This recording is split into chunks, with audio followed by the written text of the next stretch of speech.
شروع اللہ کا نام لے کر جو بڑا مہربان نہایت رحم والا ہے۔ ہم نے نوح کو ان کی قوم کی طرف بھیجا کہ پیشتر اس کے کہ ان پر درد دینے والا عذاب واقع ہو اپنی قوم کو خبردار کر دو۔ انہوں نے کہا کہ بھائیو، میں تم کو کھلے طور پر خبردار کرتا ہوں کہ اللہ کی عبادت کرو اور اس سے ڈرو اور میرا کہا مانو، وہ تمہارے گناہ بخش دے گا اور موت کے وقت مقرر تک تم کو مہلت عطا کرے گا۔ جب اللہ کا مقرر کیا ہوا وقت آ جاتا ہے تو تاخیر نہیں کی جاتی، کاش تم جانتے ہوتے۔ جب لوگوں نے نہ مانا تو نوح نے اللہ سے عرض کی کہ پروردگار، میں اپنی قوم کو رات دن بلاتا رہا لیکن میرے بلانے سے وہ اور زیادہ گریز کرتے رہے۔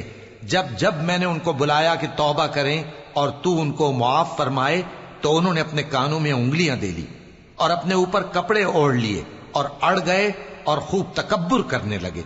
پھر میں ان کو بلند آواز سے بھی بلاتا رہا، پھر علانیہ بھی اور رازداری سے بھی سمجھاتا رہا۔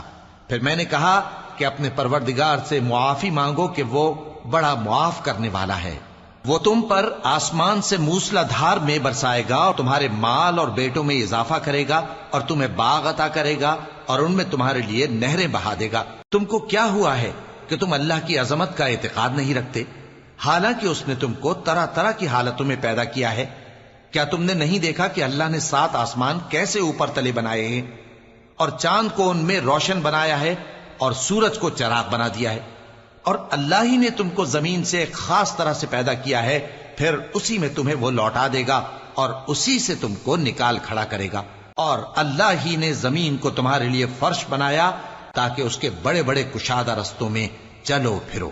آخر میں نوح نے عرض کی کہ میرے پروردگار، یہ لوگ میرے کہنے پر نہیں چلے اور ایسوں کے تابع ہوئے ہیں جن کو ان کے مال اور اولاد نے نقصان کے سوا کچھ فائدہ نہ دیا، اور وہ بڑی بڑی چالیں چلے اور کہنے لگے کہ اپنے معبودوں کو ہرگز نہ چھوڑنا، اور ود اور سوا اور یغوث اور یعوق اور نصر کو کبھی نہ چھوڑنا۔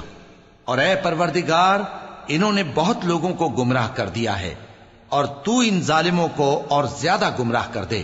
آخر وہ اپنے گناہوں کے سبب پہلے غرقاب کر دیے گئے، پھر آگ میں ڈال دیے گئے، تو انہوں نے اللہ کے سوا کسی کو اپنا مددگار نہ پایا۔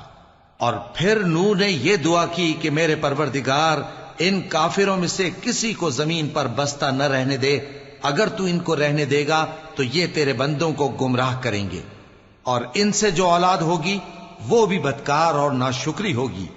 اے میرے پروردگار، مجھ کو اور میرے ماں باپ کو اور جو ایمان لا کر میرے گھر میں آئے اس کو اور تمام ایمان والے مردوں اور ایمان والی عورتوں کو معاف فرما، اور ظالم لوگوں کے لیے اور زیادہ تباہی بڑھا۔